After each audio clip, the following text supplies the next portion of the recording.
Hello दोस्तों अगर आपको भी कंफ्यूजन हुआ है, जो नए टैक्स स्लैब्स आए हैं बजट 2023 में, जहां पर 7 लाख रुपीस को एग्जेम्प्ट किया गया है, तो जो टैक्स स्लैब्स हैं जहां पर 3 से लेकर 6 लाख तक आपको 5% देने होंगे, 6 से लेकर 9 लाख तक आपको 10% देने होंगे, तो ये मामला क्या है दोस्तों। इस वीडियो में मैं आपको एग्जाम्पल के साथ समझाना चाहूंगा कि ये क्या है और इसमें खुशी की बात क्या है और गम की या परेशानी की बात क्या है। तो दोस्तों चलिए जी स्टार्ट करते हैं आज की ये वीडियो और जानने की कोशिश करेंगे कि ये नए टैक्स स्लैब्स आखिर हैं क्या और आपका टैक्स किस तरह अब कैलकुलेट किया जाएगा, और देखेंगे आप खुद भी क्या आप टैक्स में आते हैं या फिर आप एग्जेम्प्ट होते हैं टैक्स से।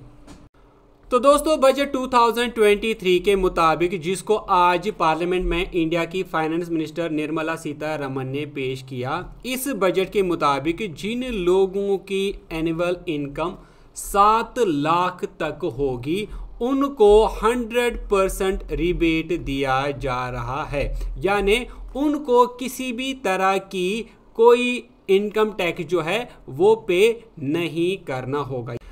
अब दोस्तों यहां पर आपको समझना होगा, अगर अब आपकी इनकम 7 लाख से ज्यादा है, कुछ भी ज्यादा है, चाहे वो 1 रुपया हो, 10 रुपया हो, 10,000 हो, तो यहां पर आपके लिए प्रॉब्लम खड़ा होती है। प्रॉब्लम क्या है वो मैं आपको समझाता हूं।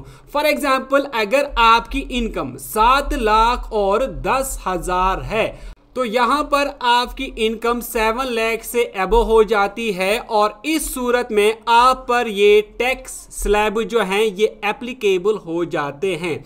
अब इन्हीं टैक्स स्लैब्स के मुताबिक आपसे टैक्स लिया जाएगा। मैं आपको समझाता हूं कि आपको कितना पैसा अब पे करना होगा टैक्स के तौर पर। तो दोस्तों जो आपके ये 7 लाख और 10,000 रुपये हैं, इनको इन टैक्स स्लैब्स में पहले डिस्ट्रीब्यूट किया जाएगा। जैसे यहाँ पर 0 से लेकर 3 लाख हैं, तो पहले आपके 7 लाख 10,000 में से 3 लाख उठाए जाएंगे, 3 लाख जिन पे आपको 0% जो है वो देना होगा। तो 3 लाख पे जब आप 0% देंगे तो वो आपको 0 होगा, यानी आपको पहले 3 लाख रुपए पे कुछ नहीं देना होगा।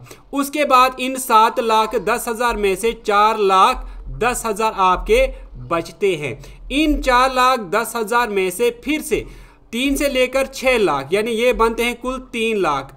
अगेन आपके 3 लाख होंगे और इन 3 लाख पे आपको 5% टैक्स जो है वो पे करना होगा, जो कि बनता है 15,000 रुपये। तो इन 3 लाख पे आपको 15,000 रुपये जो है वो पे करना होगा।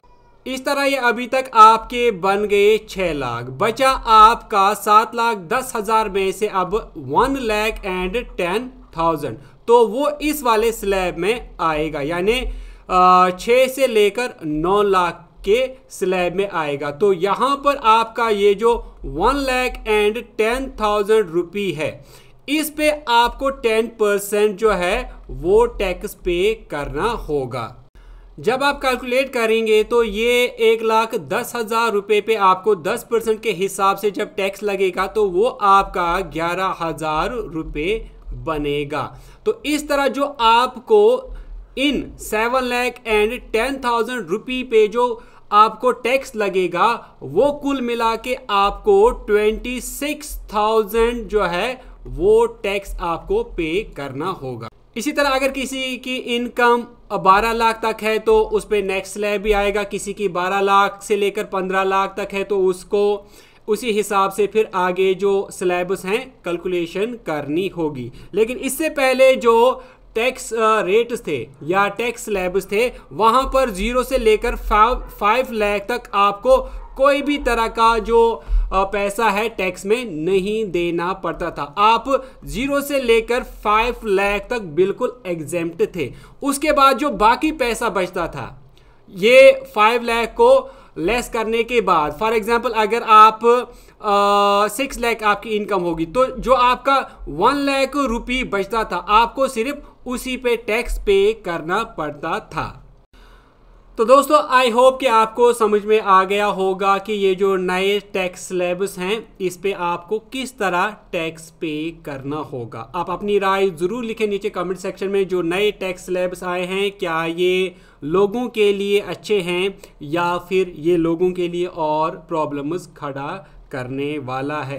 क्या गवर्नमेंट ने सिर्फ रेवेन्यू कलेक्ट करने के लिए ये नए टैक्स स्लैब्स बनाए हैं या वाकई में इससे जो आम लोग हैं उनको फ़ायदा पहुंचाने की कोशिश की गई है। तो आप अपनी अपनी कीमती राय नीचे कमेंट सेक्शन में ज़रूर लिख के बताएं। तो दोस्तों इसी के साथ मैं वीडियो को करता हूं एंड। उम्मीद करता हूं कि वीडियो अच्छी लगी होगी। वीडियो अच्छी लगी तो वीडियो को लाइक करने के साथ साथ शेयर ज़रूर करें। दोस्तों हम मिलेंगे आपसे एक नेक्स्ट वीडियो में, तब तक के लिए टेक केयर।